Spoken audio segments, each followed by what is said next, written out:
அனைவருக்கும் வணக்கம். இது உங்கள் civil stood TNPSC channel. So நம்ம இந்த வீடியோவில் என்ன பார்க்க போகிறோம், இன்னைக்கு வீடியோவில் என்ன பார்க்க போகிறோம்னு பார்த்தீங்கன்னா, டிஎன்பிஎஸ்சி குரூப் 1 எக்ஸாம் வந்து உங்களுக்கு ஜூலை மாதம் வந்து வருது. ஸோ அந்த ஜூலை மாதம் வரக்கூடிய எக்ஸாமுக்கான கரண்ட் அஃபேர்ஸ் நடப்பு நிகழ்வுகளுக்கான முழு ரிவிஷன்ல ஃபைனல் ரிவிஷன் தான் பார்க்க போகிறோம். ஸோ இந்த நடப்பு நிகழ்வுகள் பார்த்தாலே உங்களுக்கு போதும். என்ன மாதத்துலேருந்து பார்க்க போகிறோம் பார்த்தீங்கன்னா, ஜனவரி 2024 டு மே 2024 வரைக்கும் பார்க்க போகிறோம். இது வந்து பார்ட் 1 வீடியோ. அடுத்து வந்து பார்ட் 2 வீடியோ வந்து பார்க்கலாம். ஸோ இந்த கரண்ட் அஃபேர்ஸ் படிச்சாலே உங்களுக்கு போதும். வரப்போற குரூப் 1ல நீங்க கரண்ட் அஃபேர்ஸ்ல என்ன கேள்வி கேட்டாலும் நீங்க வந்து ஈஸியா வந்து அப்ரோச் பண்ணி எழுதிடலாம். ஸோ நான் அதனால இந்த வீடியோ வந்து கடைசி ஸ்கிப் பண்ணாம பாருங்க. கரண்ட் அஃபேர்ஸ்க்கு குரூப் 1 வரப்போற குரூப் 1 எழுதுறவங்களுக்கு இந்த கரண்ட் அஃபேர்ஸ் வந்து ரொம்ப யூஸ்ஃபுல்லா இருக்கும். ஸோ நான் வாங்க வீடியோக்குள்ள போகலாம்.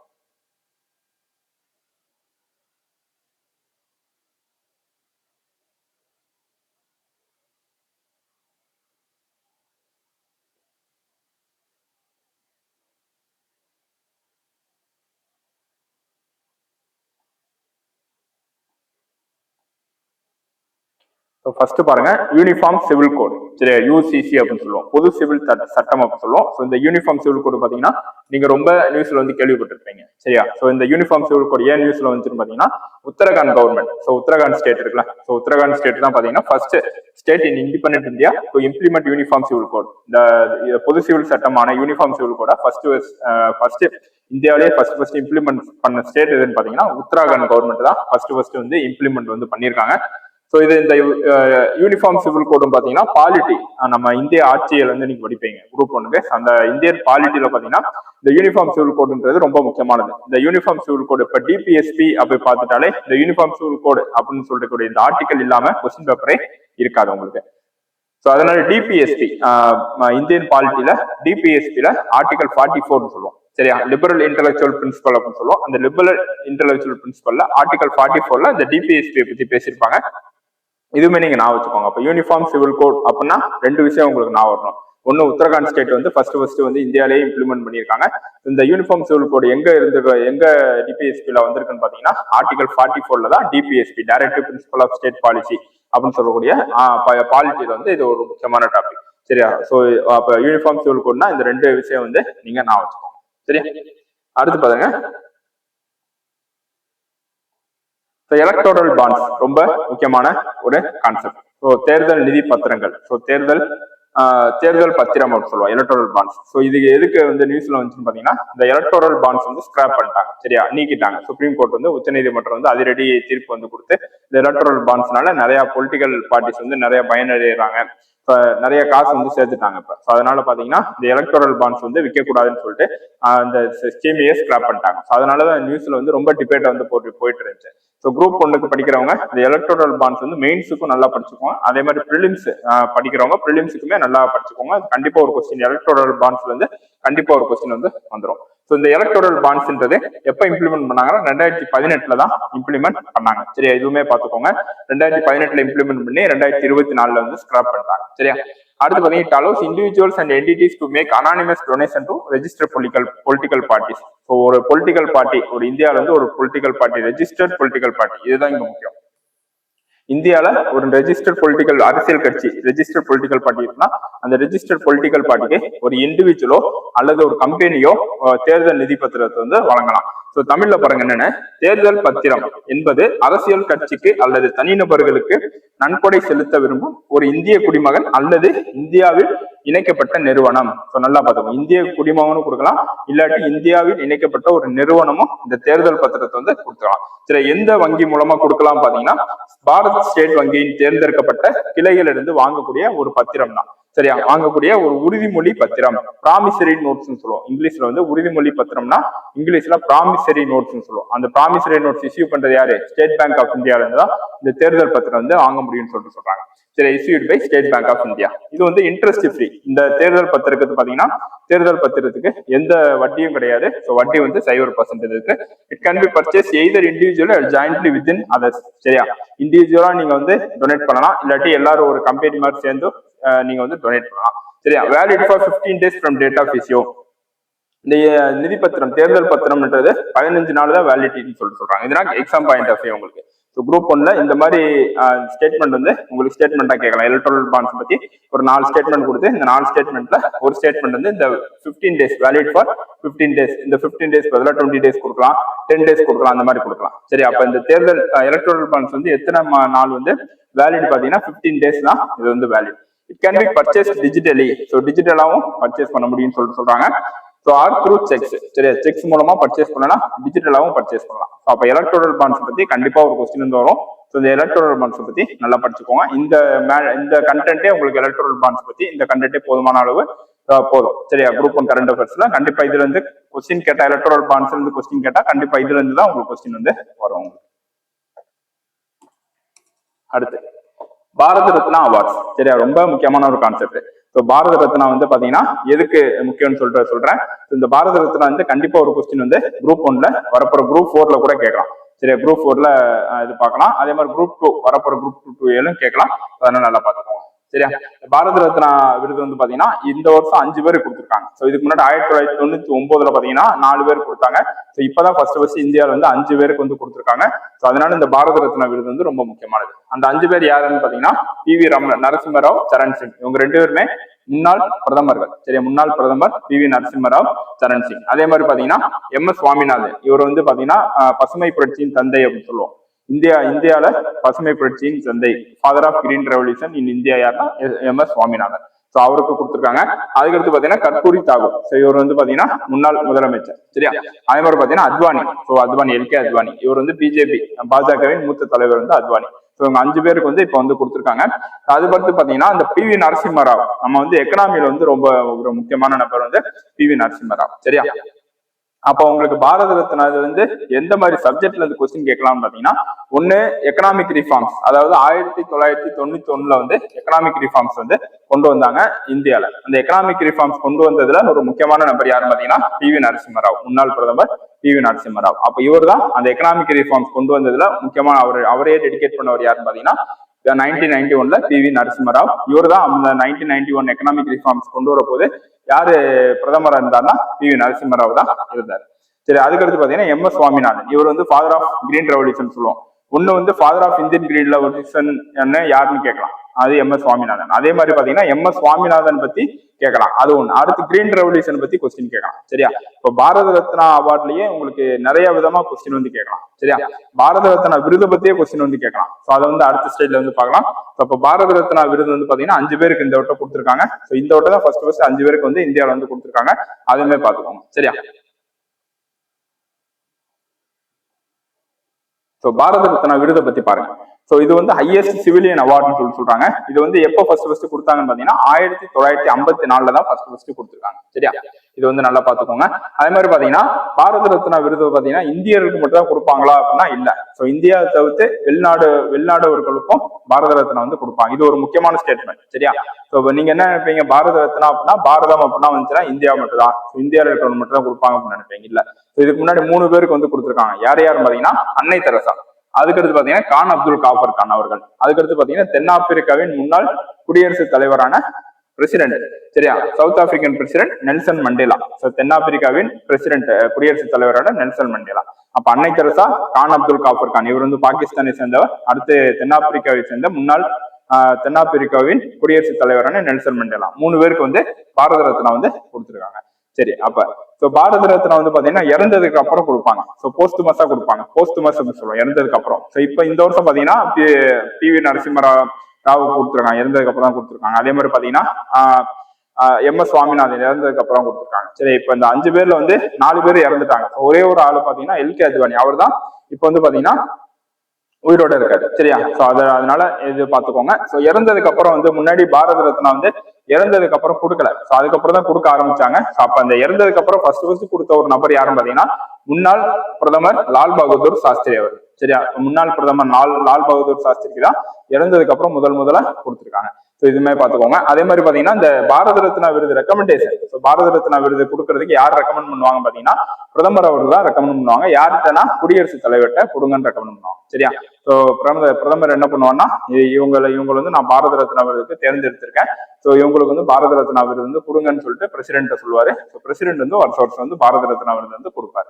அப்ப இந்த வருஷம் என்ன சொல்லியிருக்கான்னு பாத்தீங்கன்னா பிரதமர் வந்து 5 பேர் வந்து நான் தேர்ந்தெடுத்திருக்கேன், நீங்க 5 பேருக்கு வந்து பாரத ரத்னா விருது வந்து கொடுங்கன்னு சொல்லியிருக்காரு. சரியா?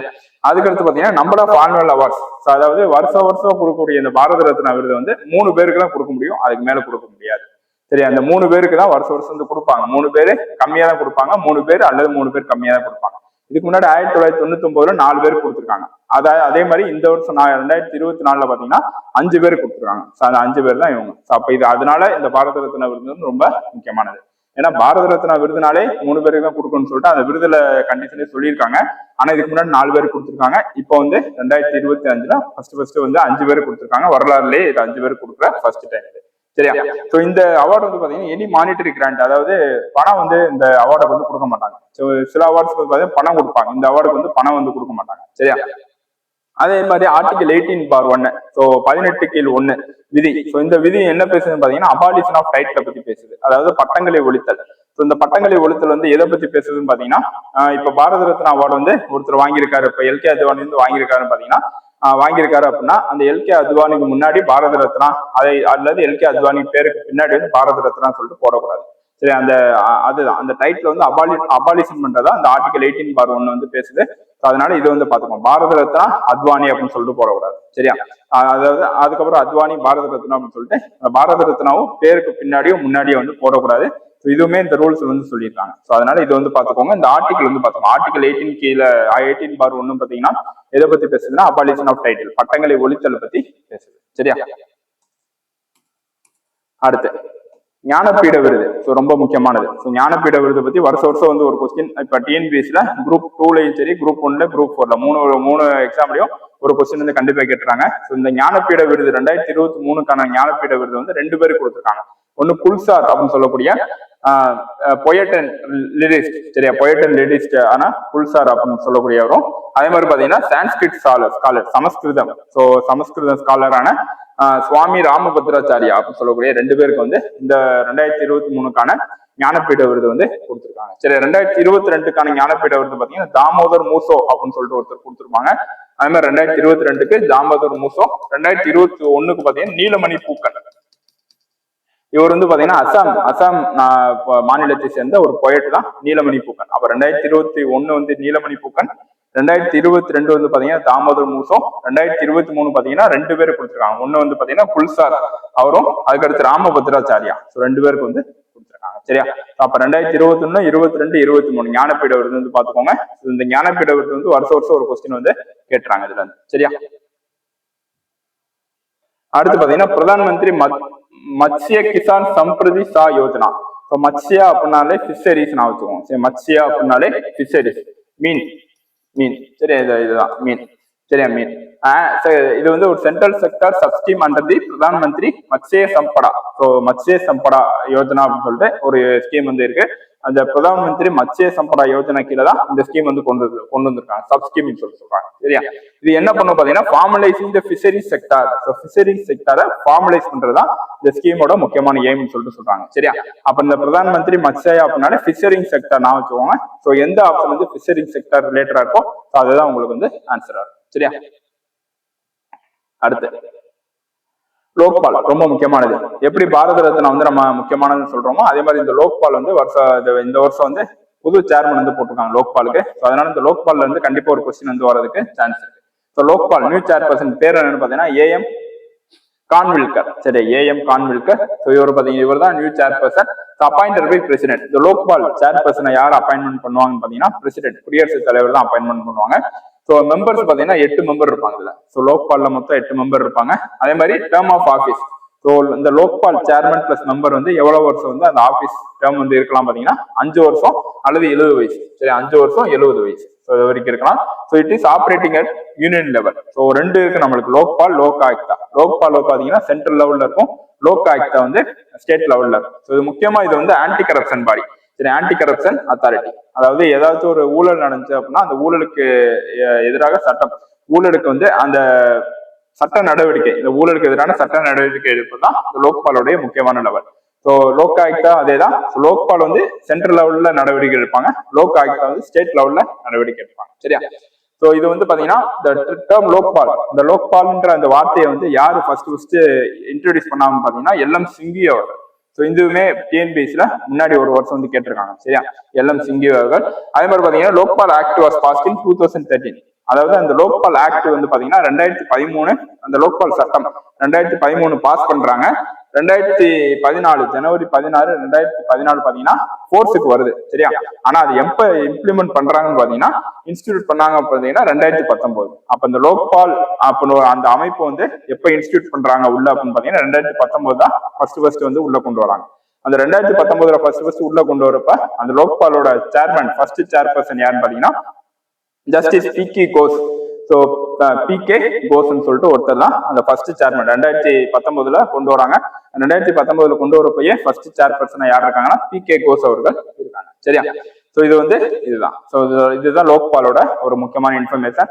ஸோ அதோட ஃபர்ஸ்ட் சேர்பர்சன் யாருன்னு பார்த்துக்கோங்க, மெம்பர்ஸ் எத்தனை பேர் பார்த்துக்கோங்க, யார் அப்பாயின்மெண்ட் பண்றாங்க. ஸோ அந்த லோக்பாலோட டேர்ம் வந்து பார்த்துக்கோங்க. அதே மாதிரி பார்த்தீங்கன்னா இது வந்து யூனியன் லெவல்ல இருக்கும். ஸோ யாராச்சும் கரப்ஷன் ஊழல் ஏதாச்சும் வாங்கிட்டாங்க, லஞ்சம் ஏதாச்சும் வாங்கிட்டாங்கன்னா அவங்களுக்கு எதிர்த்து வழக்கு தூக்குறதா இந்த லோக்பாலோட முக்கியமான ஒரு வேலை. சரியா, இந்த லோக்பால்ன்ற வார்த்தையை ஃபர்ஸ்ட் யார் காயின் பண்ணான்னு பாத்தீங்கன்னா எல்எம் சிங்கி அவர்கள். இது வந்து லோக்பால் ஆக்ட் மசோதா வந்து 2013 வந்துச்சு. அதை கொண்டு வந்தது 2014. ஆனா ஒரிஜினலா வந்தது எப்படின்னா 2019 தான் இந்த லோக்பால்ன்ற அமைப்பு வந்துச்சு. இந்த 2019 வந்தப்ப ஃபர்ஸ்ட் சேர்பர்சன் யாருன்னு பாத்தீங்கன்னா ஜஸ்டிஸ் பி.கே. கோஸ் அவர் தான் ஃபர்ஸ்ட் சேர்பர்சனா இருக்காரு. சரியா, அடுத்து ஸ்வயம். இந்த ஸ்வயம்ன்றது ஒரு ஆன்லைன் பிளாட்ஃபார்ம். சரி, ஸ்வயம் போர்ட்டல், தளம் அப்படின்னு சொல்லுவோம். Online platform that offers educational courses for college and university student. ஒரு காலேஜ்லயும் யூனிவர்சிட்டிலயும் மாணவர்கள் படிக்கிறாங்க அப்படின்னா அவங்களுக்கு வந்து ஃப்ரீயா ஆன்லைன்ல அந்த எஜுகேஷன் கொடுக்கறதா இந்த ஸ்வயம் பிளாட்ஃபார்மோட முக்கியமான ஒரு வேலை. சரியா, ஸோ அப்போ ஸ்வயம் பிளாட்ஃபார்ம் அப்படின்னாலே உங்களுக்கு எஜுகேஷன் நான் வந்துடும், படிப்பு வந்து நான் வந்துடும். யாருக்கு காலேஜ் பிளஸ் ஸ்கூல் ஸ்டூடெண்ட்ஸ்க்கு எஜுகேஷன் வந்து ஃப்ரீ ஆன்லைன் வந்து கொடுக்கறது தான் இந்த ஸ்வயம் பிளாட்ஃபார்மோட முக்கியமான ஒரு நோக்கம். அடுத்து அனுபதினி ஆப். அனுபதினி செயலி. சரி, இது எதுனா ஆர்டிபிஷியல் இன்டெலிஜென்ஸ் ஆக்ட். ஸோ ஒரு ஆர்டிபிஷியல் இன்டெலிஜென்ஸ், செயற்கை நுண்ணறிவு செயலி தான் இந்த அனுபதினி செயலி. So to provide digital study materials in Indian languages. So Indian languages மொத்தம் 22 லாங்குவேஜ் இருக்கு. அந்த 22 லாங்குவேஜ்ல பாத்தீங்கன்னா ஸ்டூடெண்ட்ஸுக்கு ஸ்டடி மெட்டீரியல், சரியா, நீங்க என்னென்ன படிக்கிறீங்களோ அந்த மெட்டீரியல் வந்து இந்தியன் லாங்குவேஜஸ்ல கொடுக்கறதா இந்த அனுபதினி செயலி. ஸோ இது வந்து ஒரு செயற்கை நுண்ணறிவு ஆர்டிபிஷியல் இன்டெலிஜென்ஸ் செயலி இது. சரி, அப்ப ரெண்டுமே எஜுகேஷன் பொறுத்து. ஸ்வயமும் எஜுகேஷன் ரிலேட்டடா வரும், அனுபதினி ஆப்பும் எஜுகேஷன் ரிலேட்டடா வரும். அனுபதினி ஆப்ன்றது செயலின்றது ஸ்டூடெண்ட்ஸுக்கு ஸ்டடி மெட்டீரியலை ப்ரொவைட் பண்றது, இந்தியன் லாங்குவேஜஸ்ல ஸ்டடி மெட்டீரியலை ப்ரொவைட் பண்றது.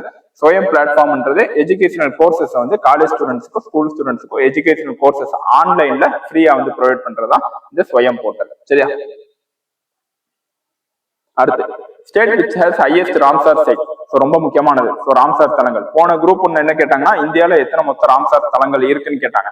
ஏன் அப்படின்னா 75வது குடியரசு தின விழா வந்து பாத்தீங்கன்னா அப்ப கொண்டாடினாங்க. அந்த 75வது குடியரசு தின விழாவில் 75 ராம்சார் தலங்கள் வந்து இருந்துச்சு இந்தியாவில. அப்பதான் 75 மாறுச்சு. அப்ப 75வது வருஷம் குடியரசு தினம் 75 ராம்சார் தலங்கள். அதனால குரூப் 1ல அந்த 75 ராம்சார் சைட் வந்து கேட்டாங்க. சிம்பிளா கேட்டாங்க, இந்தியாவில மொத்தம் எத்தனை ராம்சார் சைட் இருக்கு, அவ்வளவுதான். சரி, 75 இருக்கு மொத்தம். இது வந்து பாத்தீங்கன்னா அந்த குரூப் 2ல கேட்டாங்க. 2022 குரூப் 2ல கேட்டாங்க. அந்த குரூப் 2 கொஸ்டின் பேப்பர் எடுத்து பாருங்க, இருக்கும். அதே மாதிரி பாத்தீங்கன்னா இங்க இப்ப இந்தியாவிலேயே எந்த ஸ்டேட்ல அதிகமா ராம்சார் தலங்கள் இருக்குன்னு பாத்தீங்கன்னா தமிழ்நாட்டுலதான் இருக்கு. சரியா, இப்போதைக்கு தமிழ்நாட்டுல மொத்தம் எத்தனை இருக்குன்னா 14 இருக்கு. 14 தான் இருந்துச்சு. இப்ப 2 புதுசா வந்து ஆட் பண்ணிருக்காங்க. என்னன்னு பாத்தீங்கன்னா கரைவெட்டி பறவைகள் சரணாலயம் அரியலூர். அரியலூர் டிஸ்ட்ரிக்ட்ல இருக்கு. திருச்சி பக்கத்துல இருக்க அரியலூர். அந்த அரியலூர் மாவட்டத்துல கரைவெட்டி பறவைகள் சரணாலயம் இருக்கு. அதே மாதிரி லாங்கூட் ஸ்டோலா ரிசர்வ் ஃபாரஸ்ட், இது வந்து நீலகிரியில வந்து இருக்கு. சரியா, அப்ப அரியலூர் மாவட்டத்தில் இருக்க கரைவெட்டி பேர்ட் சான்ச்சுரியும் அதே மாதிரி நீலகிரி மாவட்டத்தில் இருக்க லாங் வுட்ஸ் சோலார் ரிசர்வ் ஃபாரஸ்டும் ரொம்ப முக்கியமானது. சரியா, அடுத்து அதே மாதிரி தமிழ்நாட்டுல வந்து 16 இருக்குன்னு சொல்றோம். சரியா, 14 இருந்துச்சு, இப்ப 2 ஆட் பண்ணி 16 இருக்கு. இந்தியாவில எத்தனை சார் இருக்கு பாத்தீங்கன்னா 80 இருக்கு. முன்னாடி வந்து 2022ல 75 இருந்துச்சு. 2 வருஷத்துல 5 வந்து இன்க்ரீஸ் ஆயிருக்கு. மொத்தம் 80 வந்து இருக்கு. சரியா, உலக ஈர நாள் ரொம்ப முக்கியமானது. வேர்ல்டு வெட்லாண்ட் டே எப்போ கொண்டாடுறாங்கன்னா பிப்ரவரி 2ஆம் தேதி கொண்டாடுறாங்க. சரி, பிப்ரவரி 2ஆம் தேதி. அந்த பிப்ரவரி 2ஆம் தேதி தான் என்ன பண்ணிருக்காங்கன்னு பாத்தீங்கன்னா தமிழ்நாட்டுல 2 சைட்டை வந்து ஆட் பண்ணிருக்காங்க. இதுக்கு முன்னாடி வந்து இந்தியாவில அதிக ராம்சார் சைட் உள்ள ஸ்டேட் எதுன்னு பாத்தீங்கன்னா யூபி, உத்தரப்பிரதேஷ் தான் இருந்துச்சு. சரியா, உத்தரப்பிரதேசம் இருந்துச்சு. இப்போ வந்து பாத்தீங்கன்னா தமிழ்நாட்டுல வந்து வந்திருக்கு. டோட்டல் தமிழ்நாட்டுல வந்து 16 இருக்கு. ஸோ இப்போ வந்து யூபிஏ முந்தி தமிழ்நாட்டில் வந்து வந்திருக்கு. தமிழ்நாடு வந்து ரொம்ப ஃபர்ஸ்ட் இந்தியாலேயே அதிக ராம்சார் தலங்கள் உள்ள மாநிலம் எதுனா தமிழ்நாடு, ரொம்ப முக்கியமானது. சரியா? அடுத்து torch bearer for upcoming 2024 Paris Olympic. So 2024 Paris ஒலிம்பிக்ல டார்ச் தூக்கிட்டு ஓடுவாங்கல்ல, அந்த டார்ச் தூக்கிட்டு ஓடுறவங்க யாரு பார்த்தீங்கன்னா இந்தியா சார்பா அபினவ் பிந்திரா.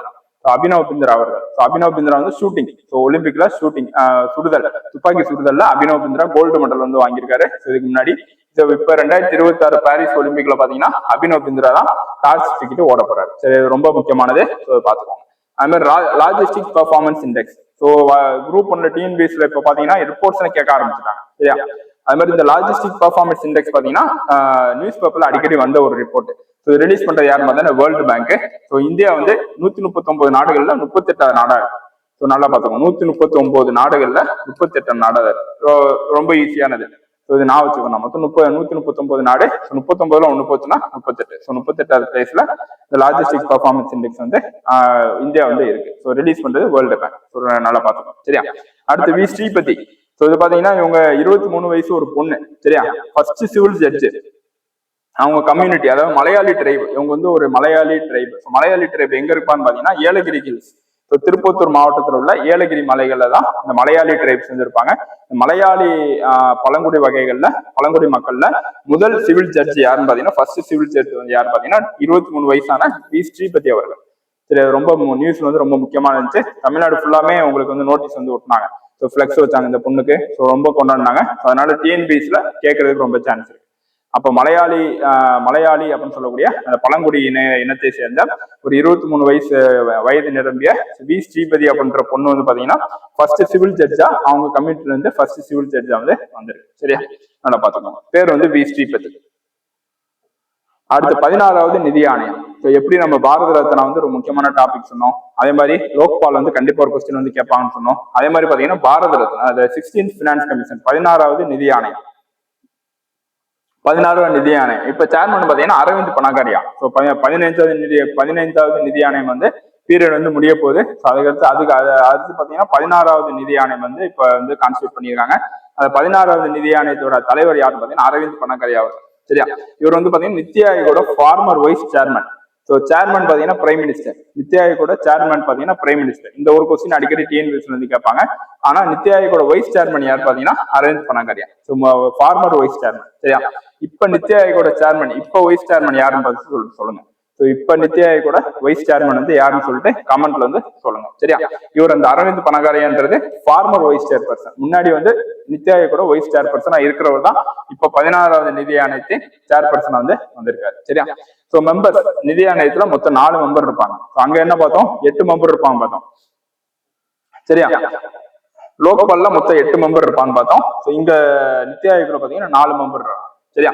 அதே மாதிரி பாத்தீங்கன்னா ஸோ இது எப்படி நான் வச்சுக்கேன்னு பாத்தீங்கன்னா ஃபினான்ஸ் கமிஷன். ஸோ ஃபினான்ஸ் கமிஷன்ல 4 மெம்பர் இருக்காங்க.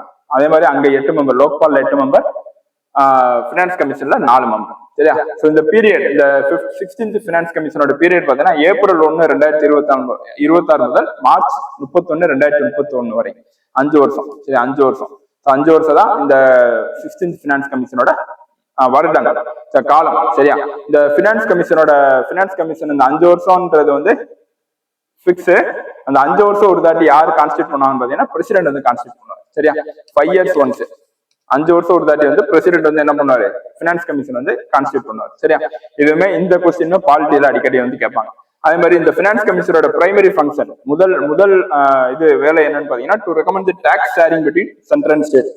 சென்ட்ருக்கு ஸ்டேட்டுக்கு இடையில டாக்ஸ் வந்து ஷேர் பண்றதா இந்த ஃபினான்ஸ் கமிஷனோட முக்கியமான வேலை. சரியா?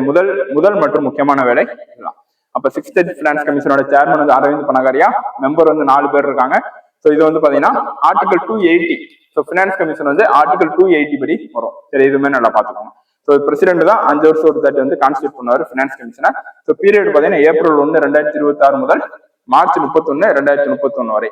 ஸோ இதுதான் ஃபினான்ஸ் கமிஷனை பத்தி ஜெனரல் டாபிக். ஸோ 16வது நிதி ஆணையம் வந்து பீரியட் பாத்துக்கோங்க, அதோட சேர்மன் பாத்துக்கோங்க. சரி, ரொம்ப முக்கியமான டாபிக். ஸோ இதெல்லாம் எக்ஸாமுக்கு குரூப் 1க்கு வரக்கூடிய டாபிக். அடுத்து vaccine to protect against cervical cancer. So cervical cancer அப்படின்னு சொல்லிட்டு ஒரு புற்றுநோய் வந்து இருக்கு. சரி, அந்த புற்றுநோய் வந்து உமன்ல பெண்களுக்கு அதிக வரக்கூடிய கேன்சர் வந்து செர்விக்கல் கேன்சர். அந்த செர்விக்கல் கேன்சருக்கு இப்ப மருந்து வந்து கண்டுபிடிச்சிருக்காங்க. சரியா? என்ன மருந்துக்கு பேர் பாத்தீங்கன்னா HPV, ஹியூமன் பேப்பிலோமா வைரஸ் அப்படின்னு சொல்லுவோம். இது வந்து சமச்சீர் புக்ல 12th சயின்ஸ் புக்ல வந்து இருக்கு. பயாலஜில டிசீஸ் இன் டாபிக்ல இந்த HPV வைரஸ் பத்தி இருக்கு. நல்லா பார்த்தோம். ஹியூமன் பேப்பிலோமா வைரஸ் அப்படின்னு சொல்லக்கூடிய அந்த HPV வேக்சினை வந்து பாத்தீங்கன்னா கண்டுபிடிச்சிருக்காங்க. சரி, அந்த HPV வேக்சின் தான் செர்விக்கல் கேன்சரை ப்ரொடெக்ட் பண்ணணும்னு சொல்லிட்டு சொல்லியிருக்காங்க. சரியா? ஸோ இந்த cervical cancer ranks as second most frequent cancer among the women. பெண்களுக்கு இடையிலே ஸோ அதிக அளவு வரக்கூடிய புற்றுநோய் பார்த்தீங்கன்னா செகண்ட் மோஸ்ட் ஃப்ரீக்வென்ட் கேன்சர் பார்த்தீங்கன்னா செர்விக்கல் கேன்சர். சரியா? அப்ப செர்விக்கல் கேன்சருக்கு வேக்சின் வந்து கண்டுபிடிச்சிருக்காங்க. இதுதான் நியூஸ். நல்லா பாத்துக்கோங்க. India's world highest railway bridge பாத்தீங்கன்னா Chenab bridge. So Chenab bridge எங்க இருக்குன்னு பாத்தீங்கன்னா ஜம்மு அண்ட் காஷ்மீர்ல வந்து இருக்கு. செனாப் பிரிட்ஜ். சரியா? கரப்ஷன் பர்செப்ஷன் இண்டெக்ஸ் 2023 லான்ச் பண்றது டிரான்ஸ்பரன்சி இன்டர்நேஷனல். ஸோ இது ரொம்ப முக்கியமானது. ஏன்னா நியூஸ் பேப்பர்ல அடிக்கடி ரொம்ப பேசினாங்க இந்த கரப்ஷன் பர்செப்ஷன் இண்டெக்ஸை பத்தி. ஊழல் குறியீடுன்னு சொல்லுவோம். சரி, ஊழல் குறியீடு அப்படின்னு சொல்லுவோம்.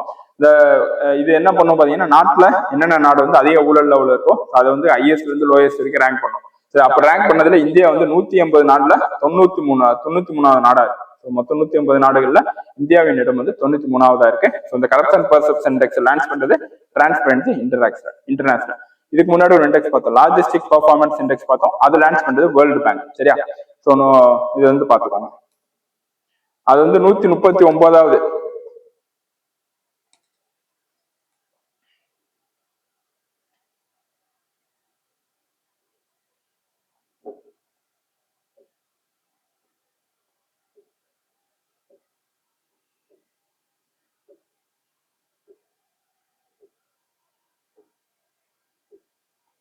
அது வந்து பாத்தீங்கன்னா 139 கண்ட்ரில 139 நாடுல இந்தியா வந்து 38வது நாடா வந்திருக்கு. சரியா? Logistic performance index world bank உலக வங்கி வந்து லான்ச் பண்றாங்க. 139 நாடுல 139 நாடுல இந்தியா வந்து 38வது இடமா வந்திருக்கு. அதே மாதிரி பாத்தீங்கன்னா 180 நாடுல 93 நாடா இந்தியா வந்து வந்திருக்கு. இதுனா கரப்ஷன் பர்செப்ஷன் இண்டெக்ஸ்ல டிரான்ஸ்பரன்சி இன்டர்நேஷனல் வந்து லான்ச் பண்றாங்க. சரியா? அடுத்து citizen amendment act rules notified. சரி, ரொம்ப முக்கியமானது. இது வந்து 2019ஆம் ஆண்டு வந்து இந்த சிட்டிசன்ஷிப் அமெண்ட்மெண்ட் ஆக்ட் வந்து கொண்டு வந்தாங்க. சரியா? அதுக்கடுத்து பாத்தீங்கன்னா இப்பதான் அந்த ரூல்ஸ் வந்து விட்டுருக்காங்க. 2024 தான் அந்த ரூல்ஸ் நீங்க வந்து இது ஃபாலோ பண்ணணும்னு சொல்லிட்டு விட்டுருக்காங்க. ஸோ அதோட கீ ஃபீச்சர்ஸ் பார்க்க போறோம். ரொம்ப முக்கியமானது. ப்ரிலிம்ஸ்ல இந்த மாதிரி கொஸ்டின் தான் குரூப் 1 வந்து உங்களுக்கு கேட்பாங்க. சரியா? இந்த சிட்டிசன் அமெண்ட்மெண்ட் ஆக்ட் வந்து என்னன்னு சொல்லுது பாத்தீங்கன்னா டிசம்பர் 31, 2014. சரி, டிசம்பர் 31, 2014 சொல்லிட்டு ஒரு டேட் வந்து கொடுத்துருக்காங்க. இந்த டேட்டுக்குள்ள எந்தெந்த நாடு, ஆப்கானிஸ்தான், பங்களாதேஷ், பாகிஸ்தான், இந்த 3 நாடு நல்லா நான் வச்சுவாங்க. சரி, ஆப்கானிஸ்தான், பங்களாதேஷ், பாகிஸ்தான். இந்த 3 நாட்டுல இருந்து டிசம்பர் 31, 2014 இந்தியாவுக்குள்ள வரவங்க யாரெல்லாம் இந்தியாவுக்குள்ள வரவங்கன்னு சொல்லிட்டு அவங்க சொல்லியிருக்காங்க. எந்தெந்த மதம் சொல்லியிருக்காங்க. யார் பாத்தீங்கன்னா ஹிந்து, சிக்கு, புத்திஸ்ட், ஜெயின், பார்சி, கிறிஸ்டியன். இந்த 5 கம்யூனிட்டி, ஹிந்து, சிக்கு, Buddhist, Jain, Parsi, Christian 6 community. சரியா? முஸ்லீம் அல்லாத, நல்லா நோட் பண்ணிக்கோங்க. சரி, முஸ்லீம் அல்லாத இந்த 5 பேர்.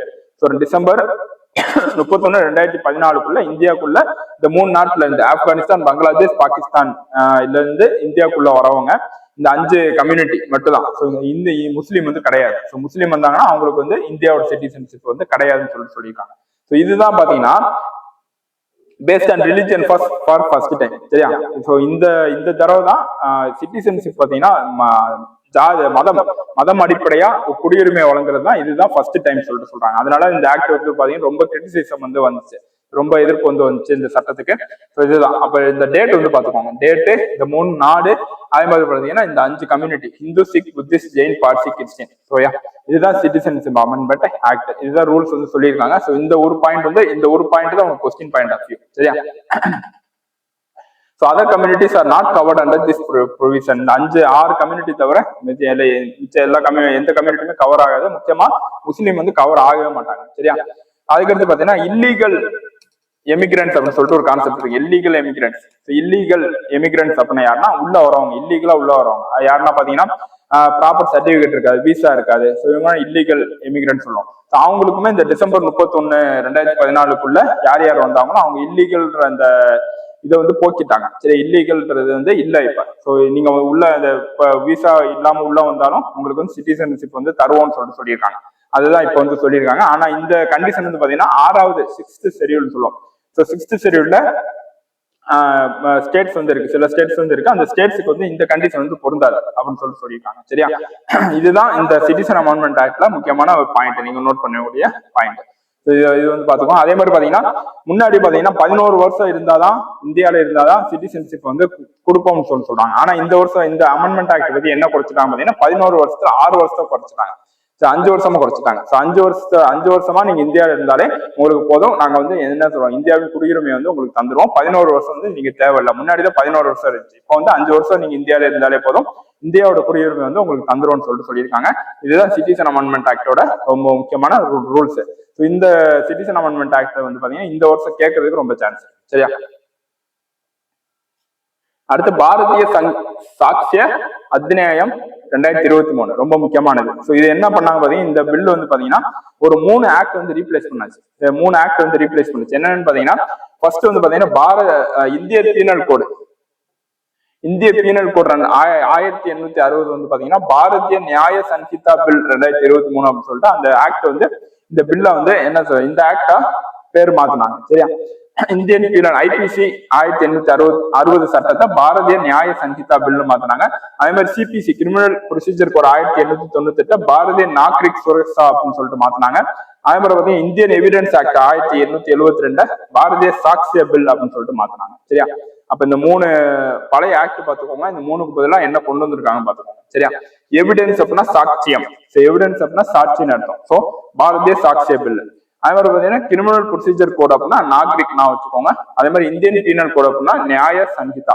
ஸோ கிரிமினலா இருக்கிறவங்க நியாயமா பேசினா கிரிமினலா வந்து அவங்க இருக்க முடியாது. சரியா, நியாயமா பேசினா கிரிமினலா இருக்க மாட்டாங்க. So criminal Indian penal code அப்படின்னா நியாய சன்ஹிதா பில்லு.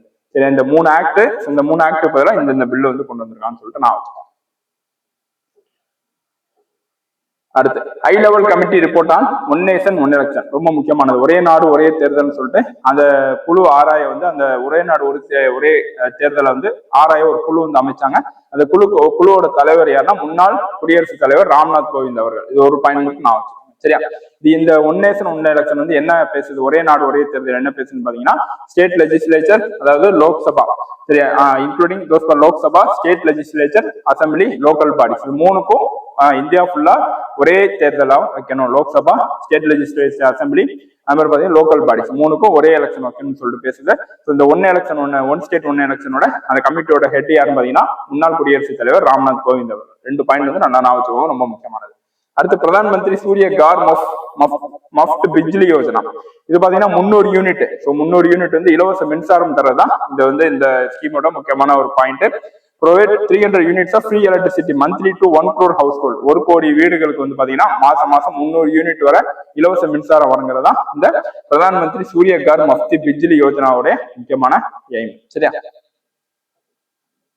அடுத்து பிரதான் மந்திரி ஜன்ஜாதி ஆதிவாசி நியாய மகா அபியான் PM ஜன்மன் அப்படின்னு சொல்லுவோம். PM ஜன்மன். ஸோ முக்கியமா இது வந்து என்னன்னா ட்ரைபல். ஸோ PM ஜன்மன் அப்படின்னா ட்ரைபல் ஸ்கீம், அதனும் நான் வச்சுக்கோங்க. ஸோ ட்ரைபல் கம்யூனிட்டி அவங்களோட லைஃப் வாழ்வாதாரத்தை வந்து இன்க்ரீஸ் பண்றதா இந்த PM ஜன்மன் ஸ்கீமோட முக்கியமான ஒரு வேலை. சரியா, so addressing needs and welfare of tribal communities, அவ்வளவுதான். ஸோ ரொம்ப குழப்பிக்காதீங்க. ட்ரைபல் கம்யூனிட்டியோட வாழ்வாதாரத்தை இன்க்ரீஸ் பண்றதா இந்த PM ஜன்மனோட முக்கியமான ஒரு எய்ம். சரியா, அடுத்து PM சுராஜ் போர்ட்டல். ஸோ இந்த PM சுராஜ் போர்ட்டல் அப்படின்னா என்னன்னு பாத்தீங்கன்னா ஆண்டர்பிரனர்ஸ் இருப்பாங்க, சில ஆண்டர்பிரனர்ஸ், தொழில் முனைவர்கள் இருப்பாங்கல்ல, இந்த தொழில் முனையார்னா அது அவங்களுக்கு சப்போர்ட் கொடுக்கறது. ஸோ அவங்களுக்கு சப்போர்ட் கொடுக்கறது தான் இந்த PM சுராஜ் போர்ட்டலோட முக்கியமானது. ஸோ அந்த எல்லாத்துக்கும் இல்ல இந்த டிஸ்அட்வான்டேஜ் செக்ஷன் அப்படின்னு சொல்லுவாங்க. ஸோ ரொம்ப கஷ்டப்படுறவங்க இருப்பாங்க, தொழில் ஆரம்பிக்கிறதுக்கு காசே இல்லாம ரொம்ப கஷ்டப்படுறவங்க இருப்பாங்க. அந்த கஷ்டப்படுறவங்களுக்கு என்ன பண்ணுவாங்கன்னா பண உதவி கொடுத்து உதவுறதுதான் இந்த PM சுராஜ் போர்ட்டலோட ஒரு முக்கியமான நோக்கம். சரியா, அவ்வளவுதான். அப்ப PM ஜன்மன் ஸ்கீம் பத்தி பாத்துக்கோங்க. முக்கியமா ட்ரைபல் அவங்க வாழ்வாதாரத்தை இன்க்ரீஸ் பண்றதுதான் PM ஜன்மன் ஸ்கீம். அதே மாதிரி PM சுராஜ் போர்ட்டல்னா ரொம்ப கஷ்டப்படுற ஆண்டர்பிரனர்ஸுக்கு, தொழில் முனைவர்களுக்கு அவங்க தொழில் ஆரம்பிக்கிறதுக்கு காசு கொடுக்கறது அந்த PM சுராஜ் போர்ட்டலோட முக்கியமான ஒரு எய்ம். சரியா, சப்போர்ட் பண்றது. அடுத்து EM Shram portal. So PM Suraj portal பார்த்தா இது அதுக்கு EM ஸ்ராம் போர்ட்டல். இது வந்து பாத்தீங்கன்னா to implement social security services for unorganised workers. So unorganised ஒர்க்கர்னா என்னன்னா தினக்கூலி இருப்பாங்களே, இந்த தினக்கூலி வேலை பார்க்குறவங்களுக்கு அவங்களுக்கு சப்போர்ட் கொடுக்க சர்வீஸ் பண்றதுதான் இந்த ஸ்ராம் போர்ட்டலோட முக்கியமான எய்ம். சரி, அடுத்து பாத்தீங்கன்னா நேஷனல் டால்பின் ரிசர்ச் சென்டர் ரொம்ப முக்கியமானது. இந்த நேஷனல் டால்பின் ரிசர்ச் சென்டர் எங்கன்னா பாட்னா, பீகார். பீகார் மாநிலத்தில் உள்ள பாட்னா அப்படின்னு சொல்லக்கூடிய அந்த டிஸ்ட்ரிக்ட்ல தான் இந்த நேஷனல் டால்பின் ரிசர்ச் சென்டர் வந்து கொண்டு வந்திருக்காங்க. சரியா? அடுத்து சக்கி ஆப். சக்கி ஆப் இது வந்து பாத்தீங்கன்னா என்னன்னா விக்ரம் சாராபாய் ஸ்பேஸ் சென்டர் சொல்லுவோம். விக்ரம் சாராபாய் ஸ்பேஸ் சென்டர் தான் டெவலப்டு சக்கி multipurpose of astronauts Gaganyaan space flight. Gaganyaan உங்களுக்கு தெரியும். ககன்யான் வந்து பாத்தீங்கன்னா மிஷன். சரியா? அந்த ககன்யான் திட்டத்துக்கு பாத்தீங்கன்னா அந்த அஸ்ட்ரானட்ஸ் இருப்பாங்களா, இப்பதான் அந்த அஸ்ட்ரானட்ஸ் வந்து அஸ்ட்ரானட்ஸை பிரைம் மினிஸ்டர் வந்து தேர்ந்தெடுத்தாங்க. அந்த அஸ்ட்ரானட்ஸுக்கு வந்து உதவுறதுக்காக லான்ச் பண்றது சக்கி செயலி. சக்கி செயலி. அப்ப சக்கி செயலி அப்படின்னாலே உங்களுக்கு என்ன நான் வந்துன்னா ககன்யான் திட்டம் வந்து நான் வந்துடும். அந்த ககன்யான் திட்டத்துக்கு அஸ்ட்ரானட்ஸுக்கு உதவி செய்யறது தான் இந்த சக்கி ஆப். சரியா? இது லான்ச் பண்ணது Vikram Sarabhai centre. Vikram Sarabhai space centre தான் லான்ச் பண்ணிருக்காங்க. சக்கி ஆப் ககன்யான் மிஷனோட அந்த அஸ்ட்ரானட்ஸ்க்கு உதவி செய்யறது. சரியா? அப்ப சக்கி ஆப்னா ரெண்டு விஷயம் நான் வரணும். ஒன்னு Vikram Sarabhai space centre launch பண்ணது, இன்னொன்னு வந்து பாத்தீங்கன்னா ககன்யான் திட்டத்துக்கு இருக்கிற அந்த அஸ்ட்ரானட்ஸ்க்கு வந்து உதவி பண்றதா சக்கி ஆப்போட முக்கியமான வேலை. சரியா? அடுத்து ஆர்டிபிஷியல் டீச்சர்ஸ் ஐரிஸ். சரி, ஐரிஸ் கேரளா அப்படின்னு சொல்லக்கூடிய அந்த கேரளால என்ன பண்ணிருக்காங்க பாத்தீங்கன்னா first generative artificial teacher Iris அப்படின்னு சொல்லக்கூடிய அந்த முதல் செயற்கை நுண்ணறிவு டீச்சர் வந்து இன்ட்ரோடியூஸ் பண்ணியிருக்காங்க. இவங்க என்ன பண்ணுவாங்க, இது வந்து யாரு பண்ணாங்கன்னா அட்டல் டிங்கரிங் லேப் அப்படின்னு சொல்ற ப்ராஜெக்ட், நித்தி ஆயோக் ப்ராஜெக்டான அட்டல் டிங்கரிங் லேபுக்குள்ள தான் இந்த ஆர்டிபிஷியல் இன்டெலிஜென்ஸ் டீச்சர் ஐரிஸ் வந்து இன்ட்ரோடியூஸ் பண்ணியிருக்காங்க. ஸோ யாருன்னா கேரளா வந்து இன்ட்ரோடியூஸ் பண்ணியிருக்காங்க. எந்த திட்டத்துக்கு இல்லைன்னா அட்டல் டிங்கரிங் லேப் அப்படின்னு சொல்லக்கூடிய அந்த நித்தி ஆயோக் திட்டத்துக்குள்ள தான் என்ன பண்ணியிருக்காங்கன்னா இன்ட்ரோடியூஸ் பண்ணியிருக்காங்க. சரியா? அடுத்து India first under river metro tunnel. எங்கன்னா கொல்கத்தா, வெஸ்ட் பெங்கால். ரொம்ப முக்கியமானது. நியூஸ் பேப்பர்ல அடிக்கடி வந்துச்சு, ரொம்ப வந்துச்சு நியூஸ் பேப்பர்ல. இந்தியாவோட first under river metro tunnel. Under ரிவர்லயே மெட்ரோ. இப்ப சென்னையில மெட்ரோ இருக்கு, அதே மாதிரி அண்டர் ரிவர் கடலுக்கு அடியில ரிவருக்கு அடியில வந்து மெட்ரோ போட்டு ட்ரெயின் போறது எங்கன்னா கொல்கத்தா, வெஸ்ட் பெங்கால்ல வந்து கொண்டிருக்காங்க. சரியா? அதுக்கடுத்து ஔவையார் அவார்டு 2024 ரொம்ப முக்கியமானது. ஔவையார் அவார்டுன்றது வருஷம் ஒரு கொஸ்டின் வந்து கண்டிப்பா கேட்டுருவாங்க. 2023 பாத்தீங்கன்னா ஔவையார் அவார்டு கமலம் சின்னசாமிக்கு வந்து கொடுத்தாங்க. சரி, ஔவையார் அவார்டு கமலம் சின்னசாமிக்கு 2023 கொடுத்தாங்க. அது மாதிரி 2024 பாத்தீங்கன்னா பாமா ஃபாஸ்டினா சூசைராஜ் அப்படின்னு சொல்றது அவருக்கு வந்து கொடுத்தாங்க. பாமா ஃபாஸ்டிங் சூசைராஜ், சூசை அப்படின்னு வச்சுக்கோங்க, சூசைராஜ் அப்படின்னு வச்சுக்கோங்க. அந்த சூசைராஜுக்கு தான் இந்த 2024 ஔவையார் அவார்டு வந்து கொடுத்துருக்காங்க.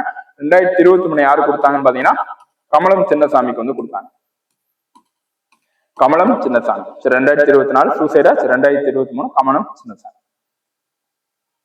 அடுத்து second world classical Tamil conference. சரி, second world classical Tamil conference வந்து எங்க நடக்க போகுதுன்னு பாத்தீங்கன்னா 2025 ஜூன் 2025 சென்னையில வந்து நடக்க போகுது. நல்லா நான் வச்சுக்கோங்க. Second world Tamil conference, classic Tamil conference வந்து பாத்தீங்கன்னா 2025 ஜூன்ல சென்னை நடக்க போகுது. இதுக்கு முன்னாடி first world classic Tamil conference பாத்தீங்கன்னா 2010 கோயம்புத்தூர்ல நடந்துச்சு. சரியா?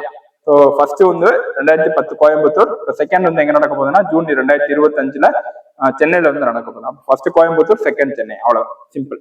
சரி, அடுத்து இந்தியா செகண்ட் ஸ்பேஸ் போர்ட். இது வந்து ரொம்ப முக்கியமானது. நம்மளுக்கு குரூப் 1ல கேட்கறதுக்கு ரொம்ப சான்ஸ் இருக்கு. குலசேகரப்பட்டினம், தூத்துக்குடி. தூத்துக்குடி மாவட்டத்தில் உள்ள குலசேகரப்பட்டினத்துல இந்தியாவோட செகண்ட் ஸ்பேஸ் போர்ட் வந்து வரப்போகுது. சரியா? ரொம்ப முக்கியமானது. அடுத்து India's longest cable stay bridge வந்து பாத்தீங்கன்னா குஜராத்ல துவாரகா அப்படின்னு சொல்லக்கூடிய இடத்துல வந்து வந்திருக்கு. இந்த பிரிட்ஜுக்கு பேர், பாலத்துக்கு பேர் என்ன, சுதர்சன சேது அப்படின்னு சொல்லிட்டு வச்சிருக்காங்க. சரியா?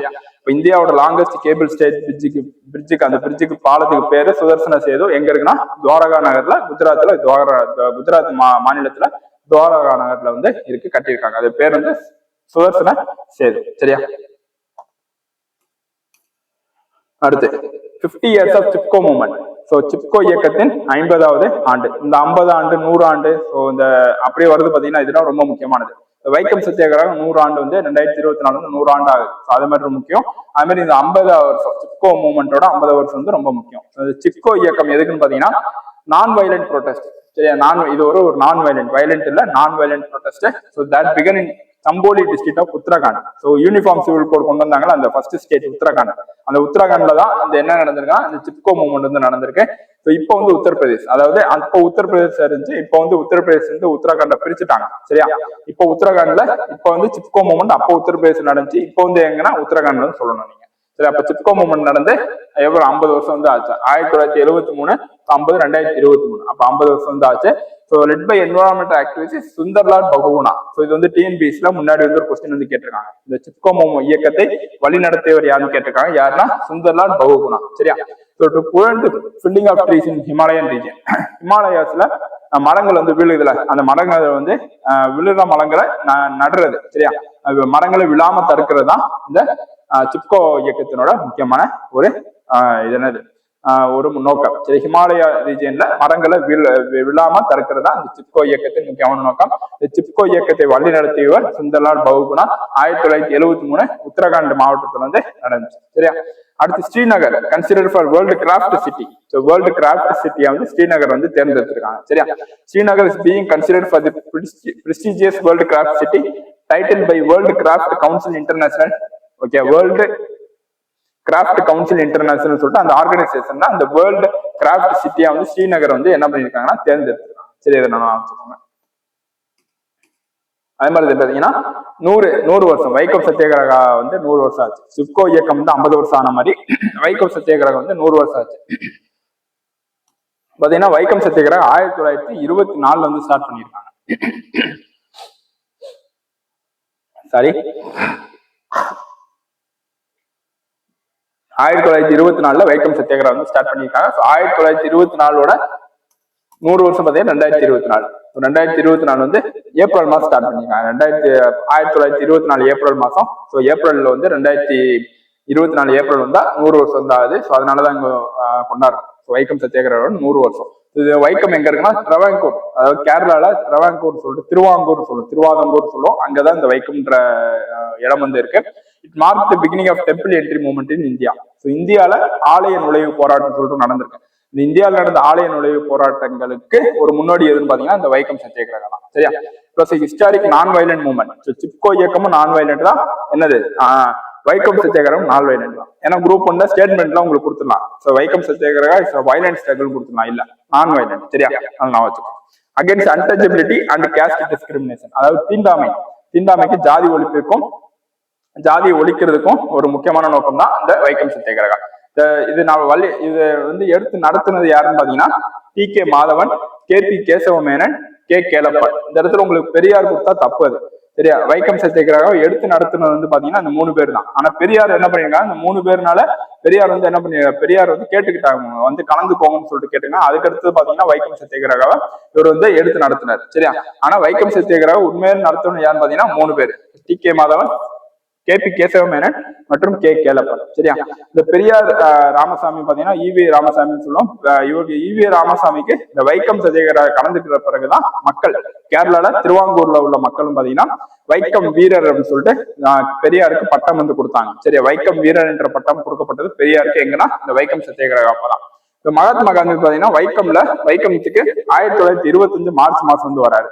எதுக்கு வராருன்னு பாத்தீங்கன்னா to arrive at compromise settle, அதாவது அந்த மக்களுக்கு வந்து ரொம்ப போராடினாங்களே, ஸோ ஆலய நுழைவு போராட்டத்துக்கான போராடினாங்க. ஸோ அவங்க மக்களுக்கு வந்து பேசி சமாதானப்படுத்தி, சரி இல்லைங்க நம்ம வந்து இது பண்ணலாம்னு சொல்லிட்டு வெற்றியை வந்து பகிர்ந்துக்கிட்டாரு. மகாத்மா காந்தி பார்த்தீங்கன்னா மக்கள்கிட்ட வெற்றியை பகிர்ந்துக்கிட்டாரு. மகாத்மா காந்தியும் இந்த வைக்கம் சத்தியாகிரகம்ல கலந்துக்கிட்டாரு. இது ஒரு முக்கியமான பாயிண்ட். அப்ப மகாத்மா காந்தி கலந்துகிட்ட இயக்கம் சொல்லிட்டு 4 இயக்கம் கொடுக்கலாம். ஒண்ணு வைக்கம் சத்தியாகிரகம், இந்த மாதிரி சம்பாரணு, கேதாவுக்கு கொடுத்தா, வைக்கம் சத்தியாகிரகம் கொடுத்தா நீங்க இல்லைன்னு நினைக்க கூடாது. வைக்கம் சத்தியாகிரகாலையும் மகாத்மா காந்தி வந்து இருக்காரு, சரி? ரொம்ப முக்கியமானது. அப்ப இது வந்து நல்லா பாத்துக்கணும். அப்ப வைக்கம் சத்தியாகிரகம் வந்து ரொம்ப முக்கியமானது. கண்டிப்பா கேட்கறதுக்கு சான்ஸ் இருக்கு, சரியா?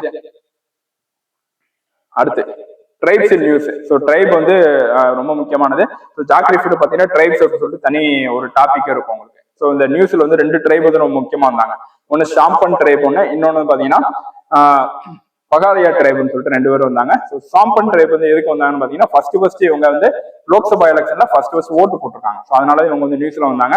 சாம்பன் ட்ரைப் எங்க இருக்கான்னு பாத்தீங்கன்னா கிரேட் நிக்கோபார் ஐலாண்ட் சொல்லுவோம், சரியா? கிரேட் நிக்கோபார் ஐலாண்ட், அங்கதான் இவங்க வந்து அந்தமான் நிக்கோபார் ஐலாண்ட் சொல்லுவோம்ல, அந்த அந்தமான் நிக்கோபார் ஐலாண்ட்ல கிரேட் நிக்கோபார் ஐலாண்ட்ல இருக்கிறவங்க தான் இந்த சாம்பன் ட்ரைப். ஸோ இதை நம்ம பாத்துக்கோங்க.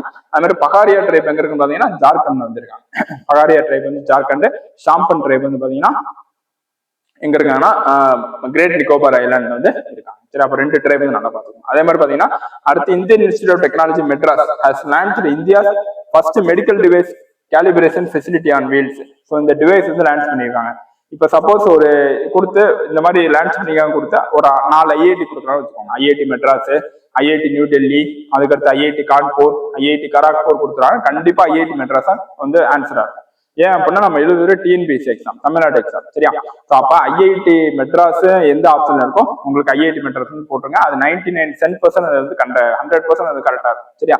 அது தவிர்த்து உங்களுக்கு ஆப்ஷன் வந்து அப்படி தர மாட்டாங்க, வேற ஐஐடி வந்து தர மாட்டாங்க.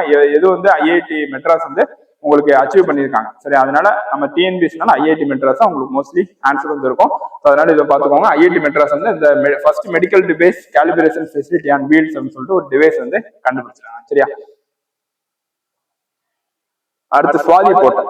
ஸோ இது பாத்தீங்கன்னா science for women technology innovation portal. Swati அப்படின்னா இதுதான், சயின்ஸ் ஃபார் உமன். ஸோ டபிள்யூக்கு உமன் நான் வச்சுக்கோம், டபிள்யூக்கு உமன்.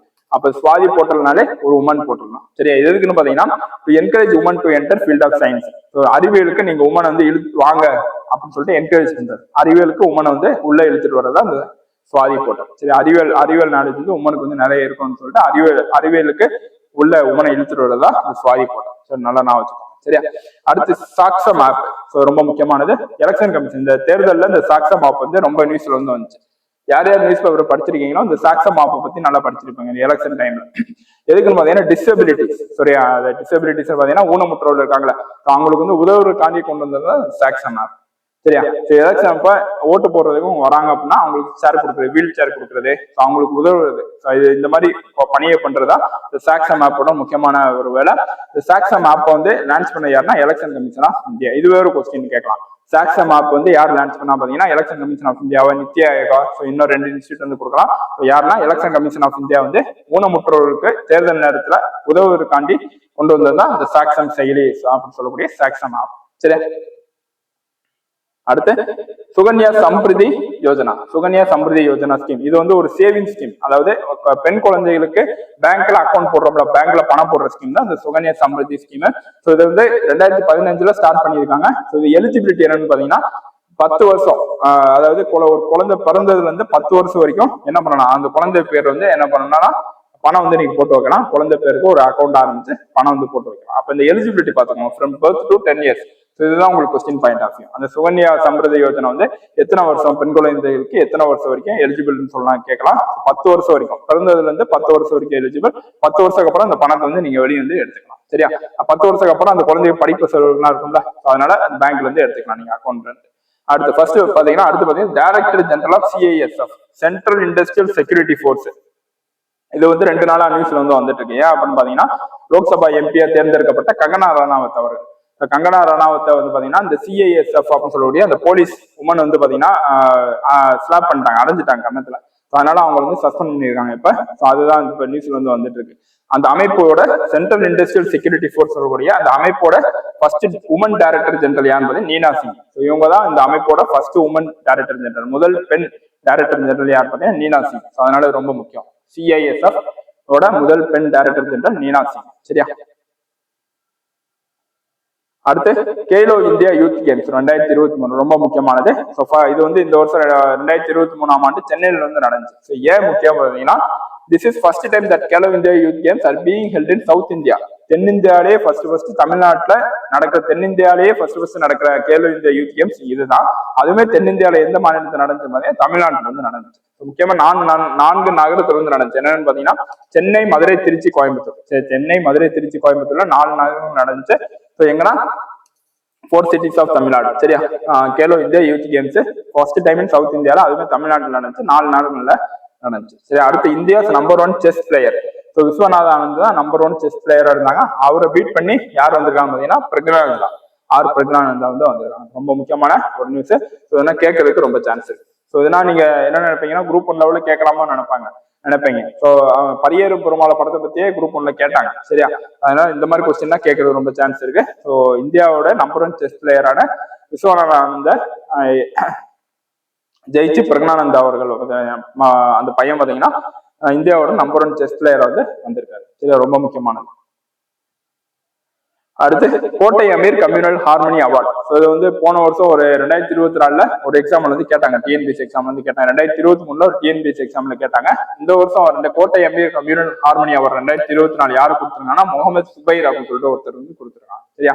கோட்டை Ameer communal harmony award Mohammed Zubair. அடுத்து proposed new execution site in Tamil Nadu. தமிழ்நாட்டுல மேற்கொள்ளக்கூடிய தொல்லியல் ஆய்வகங்கள், சரி, ஆய்வகங்கள், தொல்லியல் ஆய்வகங்கள். இப்ப வந்து இது பட்ஜெட்ல, தமிழ்நாடு பட்ஜெட்ல வந்து சொல்லியிருக்காங்க அந்த 4 இடத்த. சில 4 இடத்துல தொல்லியல் ஆய்வு வந்து பண்ண போறோம்னு சொல்லியிருக்காங்க. என்னன்னா மருங்கூர், கடலூர்ல மருங்கூர் அப்படின்னு சொல்லிட்டு ஒரு இடம். அது மாதிரி திருப்பூர்ல கொங்கல் நகரம், கொங்கல் நகரம் திருப்பூர். தென்காசியில திருமலபுரம் தென்காசி. அது மாதிரி கிருஷ்ணகிரி சென்னானூர், சரியா. கடலூர் மாவட்டத்துல மருங்கனூர், திருப்பூர் மாவட்டத்துல கொங்கல் நகரம், தென்காசியில திருமலாபுரம், கிருஷ்ணகிரி மாவட்டத்துல சென்னானூர். அப்புறம் இந்த 4 இடத்துல வந்து தொழில் அகழ்வாய்வு மேற்கொள்ள போறாங்க. இது வந்து தமிழ்நாடு பட்ஜெட்ல வந்து சொல்லிடலாம், ரொம்ப முக்கியமான, சரியா. அடுத்து state has highest special economic zone in the country. இந்தியாவிலேயே அதிக சிறப்பு பொருளாதார மண்டலம் கொண்ட மாநிலம் வந்து பாத்தீங்கன்னா நம்ம தமிழ்நாடு. சரி, அப்ப தமிழ்நாடு வந்து 2 இது பார்த்தோம். இந்தியாவிலேயே அதிக ராம்சார் தலங்கள் கொண்ட மாநிலமும் தமிழ்நாடு தான். அதே மாதிரி பாத்தீங்கன்னா இந்தியாவிலேயே அதிக சிறப்பு பொருளாதார மண்டலம் கொண்ட மாநிலம் எது பாத்தீங்கன்னா தமிழ்நாடு, சரியா. இந்த ஸ்பெஷல் எக்கனாமிக் ஜோன் பாலிசி வந்து பாத்தீங்கன்னா ஏப்ரல் 2000 கொண்டு வந்திருக்காங்க. ஏப்ரல் மாதம் 2000 ஆண்டு பாத்தீங்கன்னா ஸ்பெஷல் எக்கனாமிக் சிறப்பு பொருளாதார மண்டலத்துக்குரிய அந்த பாலிசி வந்து இந்தியா வந்து கொண்டு வந்திருக்காங்க. இந்த வருஷம் வந்து ரொம்ப முக்கியம். எக்கனாமில இந்த வருஷம் வந்து அடிக்கடி கேட்பாங்க, ஏப்ரல் 2000, சரியா. அடுத்த நியூ பயோடைவர்சிட்டி ஹெரிடேஜ் சைட்ஸ் இன் தமிழ்நாடு.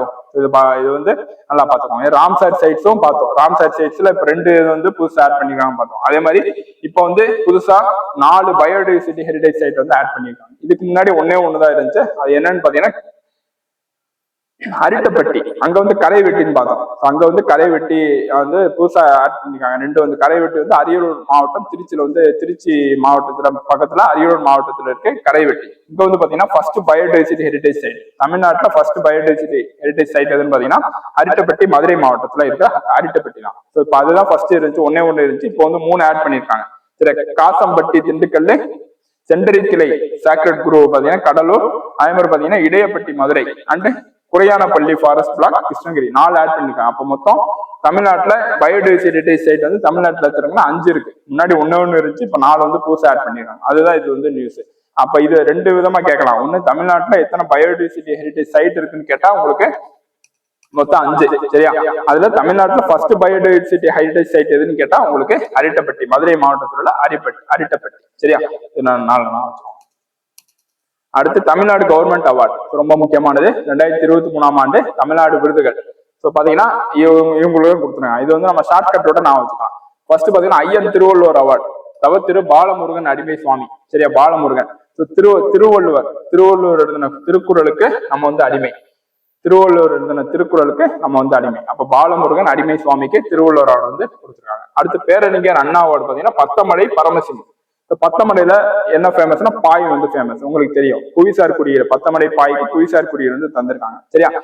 பத்தமடை பாய், அந்த பாயில யார் படிப்பா? நம்ம அண்ணன் தான் படிப்பாங்க, சரியா. ஒரு வீட்டுல ஒரு பாய் இருக்குன்னா நம்ம படிப்போமா, அண்ணன் படிப்போமா? பாய்க்கு வந்து யார் ப்ரிஃபரன்ஸ் கொடுப்பா? அண்ணன் தான் படிப்பாங்க பாயில, சரி. அப்ப பத்தமடை பாய் பேரறிஞர் அண்ணா அவார்டு. அடுத்து பெருந்தலைவர் காமராஜர் அவார்டு பலராம், சரியா. காமராஜருக்கு பல திறமைகள் இருக்கு, சரியா. அடுத்து மகாகவி பாரதியார் அவார்டு பழனி பாரதி. இங்கேயும் பாரதி இருக்கு, இங்கேயும் பாரதி இருக்கு. அடுத்து பாவேந்தர் பாரதிதாசன் அவார்டு முத்தரசு, சரியா. முத்தரசு. இப்ப பாவேந்தர் பாரதிதாசன் பாத்தீங்கன்னா முத்தா எழுதுவார். அவர் ஒரு கவி, புரட்சி கவின்னு சொல்லுவார் பாரதிதாசன். அவர் முத்தா எழுதுவார். அடுத்து திருவிக அவார்டு ஜெயசீலா ஸ்டீஃபன். திருவி கல்யாண சுந்தரன் அவார்டு. கல்யாணம் ஸ்டீஃபன் அப்படின்னு சொல்ற ஒரு கிறிஸ்டின் பையனுக்கும் ஜெயா அப்படின்னு சொல்ற ஹிந்து பொண்ணுக்கும் கல்யாணம், சரியா. ஸ்டீஃபன் அப்படின்னு சொல்ற கிறிஸ்டின் பையனுக்கும் ஜெயா அப்படின்னு சொல்ற ஹிந்து பொண்ணுக்கும் ஒரு கல்யாணம். அது திருவி கல்யாண சுந்தரன் அவார்டு, திருவிக அவார்டு, சரியா. அடுத்து தந்தை பெரியார் அவார்டு சுப வீரபாண்டியன். பெரியார்னாலே வீரம் தான், பெரியார்னாலே வீரம், சுப வீரபாண்டியன். அடுத்து அம்பேத்கர் விருது சண்முகம். அம்பேத்கர் விருது. அம்பேத்கரோட முகம் வந்து எப்பயுமே பிரகாசமா இருக்கும். அம்பேத்கரோட முகம் எப்பயுமே பிரகாசமா இருக்கும். சண்முகம், சரியா. இது 4 நாள். அடுத்து ஸ்வச் சர்வேக்ஷன் அவார்டு 2023. குஜராத்தில் உள்ள சூரத்தும் மத்திய பிரதேசத்தில் உள்ள இண்டோர், ரெண்டு தான் இந்த கிளீனஸ்ட் சிட்டி அப்படின்னு சொல்லுடைய அந்த சிட்டியை வந்து அந்த அவார்டு வந்து வின் பண்ணியிருக்கு. ஸ்வச் சர்வேக்ஷன் அவார்டு 2023 வின் பண்ண 2 சிட்டி, குஜராத் ஸ்டேட்ல உள்ள சூரத்தும் மத்திய பிரதேசத்தில் உள்ள இண்டோர், சரியா. அடுத்து 75வது குடியரசு தின விழா, ரிபப்ளிக் டே. குடியரசு தின விழா வந்து 75வது குடியரசு தின விழா. இதோட சீஃப் கெஸ்ட் யாருன்னு பாத்தீங்கன்னா பிரெஞ்சு பிரசிடென்ட் எமானுவேல் மேக்ரோ. இந்த மாதிரி கொஸ்டின் வந்து குரூப் 1 குரூப் 2 குரூப் 4 வந்து இந்த மாதிரி கொஸ்டின் கேட்பாங்க. 75வது ரிபப்ளிக் டே, அதாவது குடியரசு தின விழா 2024 குடியரசு தின விழாவுக்கு சீஃப் கெஸ்ட் யாருன்னு கேட்பாங்க. யாருன்னா French president Emmanuel Macron. So French அதிபர் எமானுவேல் மேக்ரோன். சரியா? அடுத்து தமிழ்நாடு டேப்லோ, அதாவது அந்த நிறைய வாகன ஊர்தி வந்து போகும்ல, ஸோ குடியரசு தின விழானா அணிவகுத்து போகும். அந்த அணிவகுத்து போனதுல தமிழ்நாட்டுல இருந்து எந்த வாகனம் அணிவகுத்து போச்சுன்னு பாத்தீங்கன்னா குடவோலை சிஸ்டம். சரி, குடவோலை முறை வந்து பாத்தீங்கன்னா அத உருத்திரமேரூர் கல்வெட்டு, காஞ்சிபுரத்தில் உள்ள உருத்திரமேரூர் கல்வெட்டுல பராந்தக சோழன் காலத்துல அந்த உருத்திரமேரூர் கல்வெட்டுல வந்து இருந்துச்சு. அந்த உருத்திரமேரூர் கல்வெட்டுலதான் அந்த குடவோலை முறையை பத்தி பேசுவாங்க. குடவோலை முறைன்றது என்னன்னா, பழங்காலத்துல எப்படி தேர்தல் முறை நடைபெற்றுச்சு அப்படின்னு சொல்லக்கூடியதான் இந்த குடவோலை முறை. ஸோ ஒரு பானையில சீட்டு குலுக்கி போட்டு, பானையில குலுக்கி போட்டு அந்த தேர்தலை வந்து அந்த நபர் வந்து தேர்ந்தெடுப்பாங்க. சரியா? இப்ப இருக்கிற மாதிரி தேர்தல்லாம் அப்ப இல்ல. இந்த குடவோலை முறை மூலமா என்ன பண்ணுவாங்கன்னு பாத்தீங்கன்னா, சீட்டு என்ன குலுக்கி போட்டு அந்த ஒரு சீட்டு எடுத்து அவங்க வந்து தேர்தல் முறையா அவங்க வந்து தேர்ந்தெடுப்பாங்க. அதுதான் குடவோலை முறைன்னு சொல்லுவோம். இது வந்து உருத்திரமேரூர் கல்வெட்டுல, காஞ்சிபுரத்துல இருக்க உருத்திரமேரூர் கல்வெட்டுல பராந்தக சோழர் காலத்துல வந்து அந்த கல்வெட்டு வந்து இருந்திருக்கா சொல்லப்படுறாங்க. அப்ப தமிழ்நாட்டுல அந்த டேப்லோ, அதாவது வாகன ஊர்தியோட தீம் என்னன்னு பாத்தீங்கன்னா, கருப்பொருள் என்னன்னு பாத்தீங்கன்னா குடவோலை சிஸ்டம், குடவோலை முறை. சரியா? சோ சீஃப் கெஸ்ட் பாத்தீங்கன்னா பிரெஞ்சு அதிபர் எமானுவேல் மேக்ரோன். அடுத்து வைபவ் ஃபெலோஷிப் ஸ்கீம். இது என்னன்னு பாத்தீங்கன்னா, வெளிநாட்டுல சயின்டிஸ்ட் இருப்பாங்க. அந்த சயின்டிஸ்ட் வந்து இந்தியாவுக்கு வந்து அவங்க வருஷத்துக்கு 2 மாசம் என்ன பண்ணணும்னா இந்தியாவில் உள்ள காலேஜஸ்க்கு வந்து அவங்க வந்து டீச் பண்ணணும். அதுதான் இந்த வைபவ் ஃபெலோஷிப் ஸ்கீம். சரியா? வெளிநாட்டுல உள்ள சயின்டிஸ்ட் வந்து இந்தியாவில வந்து வருஷத்துக்கு 2 மாசம், அதாவது 1 மாசம், குறைஞ்சது 1 மாசம், அதிகபட்சம் 2 மாசம் வந்து இந்தியாவில தங்கி இந்தியாவில் உள்ள காலேஜஸ்க்கு அந்த ரிசர்ச்சஸ் பாத்தீங்கன்னா பாடம் எடுக்கணும். அதுதான் வைபவ் ஃபெலோஷிப் ஸ்கீம் சொல்றாங்க. சரியா? அடுத்து PM யாசவி ஸ்கீம், ரொம்ப முக்கியமானது. இதுவுமே ஒரு ஸ்காலர்ஷிப் ஸ்கீம் தான். ஸோ பணம் கொடுக்குற ஒரு ஸ்கீம் தான். சரியா? என்னன்னா யாருக்குன்னு பாத்தீங்கன்னா அதர் பேக்வர்ட் கிளாஸ் OBC ஸ்டூடெண்ட்ஸுக்கும், அதே மாதிரி எக்கனாமிக்கல் பேக்வர்ட் கிளாஸ் EBC அப்படின்னு சொல்லுவோம், எக்கனாமிக்கலி பேக்வர்ட் கிளாஸ், அவங்களுக்கும் டீநோட்டிஃபைட் நொமாடிக் ட்ரைப்ஸ். சரியா? டீநோட்டிஃபைட் நொமாடிக் ட்ரைப்ஸ் இவங்க 3 பேருக்கும் ஸ்காலர்ஷிப் கொடுக்குறதா PM யாசவி ஸ்கீம்.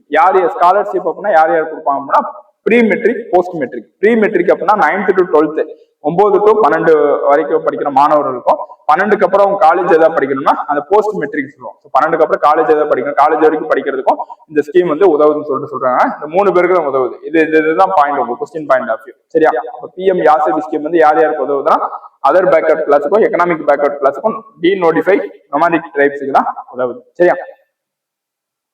அடுத்து எக்ஸ்ரே போலாரிமீட்டர் சேட்டலைட், எக்ஸ்போசர், ரொம்ப முக்கியமானது. இது லான்ச் பண்ணது யாருன்னா நம்ம ISRO, Indian space research organisation. Launch vehicle எதுனா PSLV C58. சரியா? Launch vehicle. இந்த 3 தான் கொஸ்டின் பாயிண்ட் ஆஃப் வியூ. சரியா? அடுத்து first dedicated scientific satellite from ISRO. So இந்த X-ray polarimeter satellite, XPoSat தான் இந்த இஸ்ரோவோட ஃபர்ஸ்ட் டெடிகேட்டட் சயின்டிபிக் சேட்டலைட் சொல்றாங்க. சரி, launch vehicle PSLV C58. So இந்த 3 பாயிண்ட் நல்லா பார்க்கலாம். அடுத்து ஆதித்யா L1 ஸ்லிம் மிஷன், ரெண்டுமே ஒரே இதுதான், ஆனா ஒரே தீம் தான். சரியா?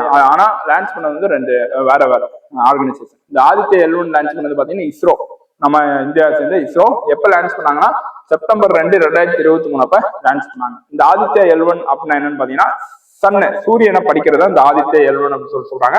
இந்த L1 பாயிண்ட் ரீச் பண்றதா அந்த ஆதித்யா L1ஓட ஒரு முக்கியமான நோக்கம். அப்ப அந்த L1 பாயிண்ட் எப்ப ரீச் பண்ணுச்சுன்னு பாத்தீங்கன்னா ஜனவரி 6, 2024 அப்பதான் ரீச் பண்ணுது. அதனாலதான் இது வந்து நியூஸ்ல வந்துருச்சு.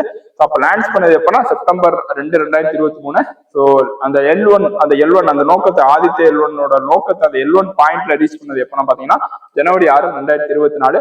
First space based Indian mission to study sun, சூரியனை பத்தி படிக்கிற ஃபர்ஸ்ட் ஸ்பேஸ் பேஸ்ட் மிஷன் எதுன்னு பாத்தீங்கன்னா ஆதித்ய L1 தான். எல்லாமே கொஸ்டின் பாயிண்ட் ஆகும். சரியா? அடுத்து ஸ்லிம் மிஷன். ஸோ இது பாத்தீங்கன்னா இந்த சந்திராயன் 3 மாதிரி மூணுல வந்து நம்ம இது பண்ணோம்ல, மூணுல வந்து என்ன பண்ணோம்,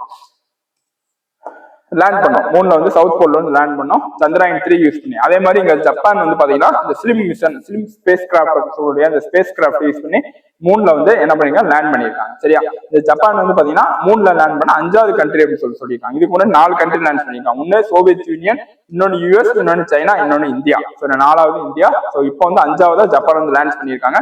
இந்த ஸ்லிம் அப்படின்னு என்னன்னு பாத்தீங்கன்னா smart lander for investigating Moon. So மூணை இன்வெஸ்டிகேட் பண்றதுக்கு ஸ்மார்ட்டா லேண்ட் பண்றதா இந்த ஸ்லிம் ஸ்பேஸ் கிராஃப்ட் சொல்றாங்க. இந்த ஸ்லிம் மிஷனை கொண்டு வந்தது ஜப்பான். சரி, 5வது நாடு. ஸோ மிச்ச 4 நாடு பாத்துக்கோங்க. நம்ம இந்தியா வந்து சந்திராயன் 3 அப்படின்னு சொல்லிட்டு வெற்றிகரமா லான்ச் பண்ணி முடிச்சுட்டாங்க. சந்திராயன் 3 ரொம்ப முக்கியமான டாபிக். அது வந்து அடுத்த பாட்டுல வந்து நம்ம பார்க்கலாம். சரியா? அடுத்து ஹாவிசூர் வேக்சின். ஸோ இதுக்கு முன்னாடி பாத்தீங்கன்னா இந்த செர்விக்கல் வேக்சினுக்கு, செர்விக்கல் கேன்சருக்கு வேக்சின் வந்து பார்த்தோம். இங்க வந்து ஹாவிசூர் வேக்சின் அப்படின்னு சொல்லிட்டு ஒரு வேக்சின் வந்து பார்க்க போறோம்.